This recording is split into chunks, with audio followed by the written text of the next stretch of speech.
walking at this time of the year. It's for a very important reason.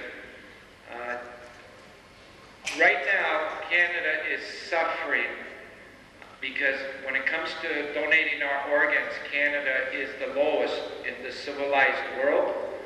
And there's close to 4,000 people that are presently on the waiting list. And most of these people that are waiting for these very precious organs are going to pass away unless they get donated. So we are suffering a lot that way. And we can do a lot better in this country. There's a lot of other countries that are doing very, very well with their rate of organ donations. So what we need in this country is a lot of education and a lot of awareness. And that's one of the reasons why we're coming to schools, high schools, to give this very important message about the benefits of organ and tissue donations. One person has the power to make a decision, and when they pass away, they can save up to 10 people's lives. Isn't that incredible? You know, it's a really yucky thing to think about because nobody wants to think about, you know, passing away or any of that kind of stuff. They want to think about what tune they can hear on the radio or, you know, or when they have to hand in their essay. So it's not something that normally will come to people's minds. But today, we're hoping that you can think about it for a minute. To think about, you know, when we pass away, we like to pass things on. That's why there's wills created and, you know, that sort of thing.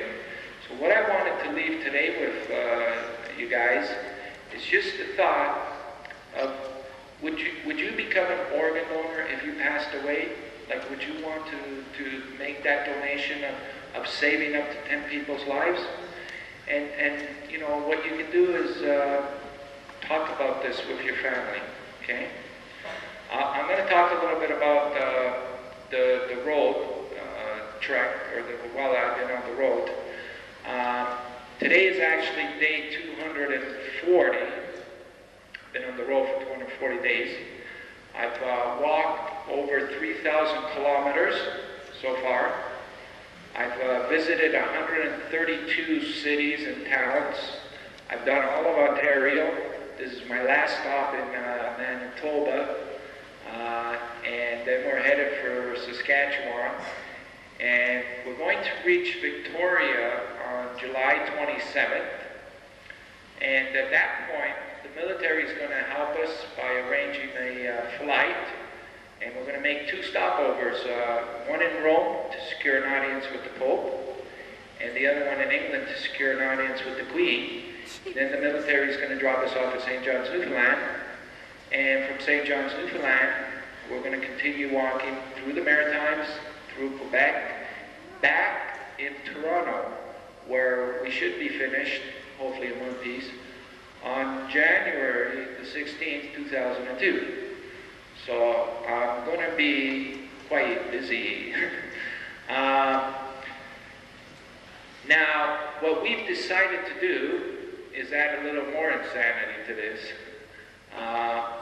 In Calgary, we're going to announce what the present rate of organ and tissue donations.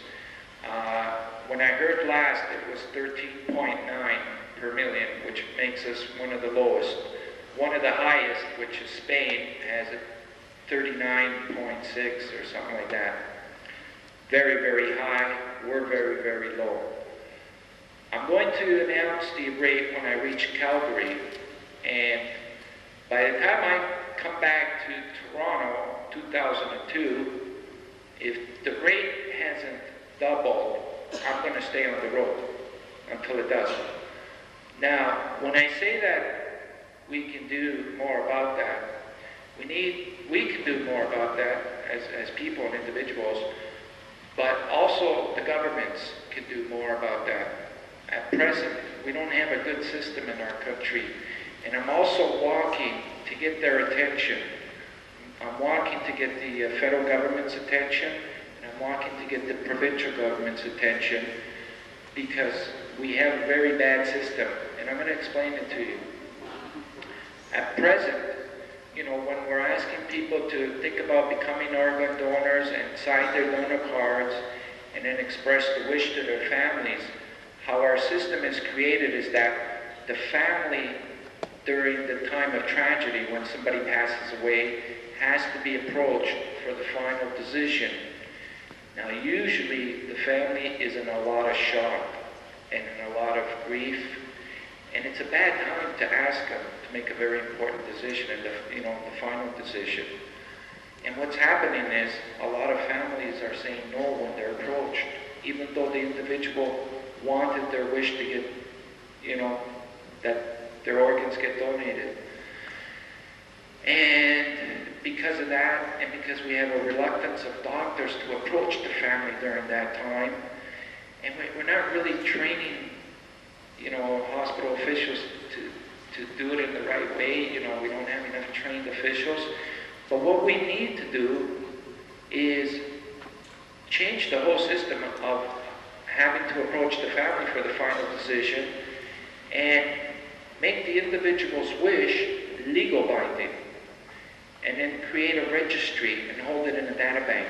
That's what other countries are doing. That's why they're much more successful in their rate.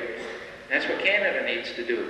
So as I'm walking from community to community, I'm passionately calling on both levels of government to do something now, because there's too many people that are passing away.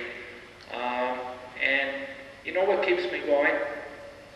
I met a family in Brandon a few days ago, and she told me the wonderful news about one of her sons, I think it was, that received a kidney and he was doing well, but she has a granddaughter that needs a lung and she's not doing well, and she's going through that same thing of living desperately, hoping that an organ's going to be available with this very dismal rate. And I know there's a lot of organs that could be available and aren't being used because of our system. So that's what keeps me going, knowing that there's that family among the 4,000 right now that have the loved ones on the waiting list and are facing this pretty bad situation. That's what keeps me going to go from community to community, and help try and change this situation.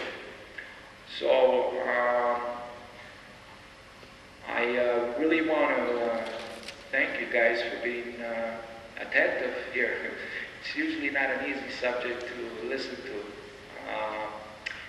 Now, Miranda's here, she's going to help me with some questions, but if there's any questions at this point, anything like about the walk, about organ and tissue donations, anything that you would like to ask, please do.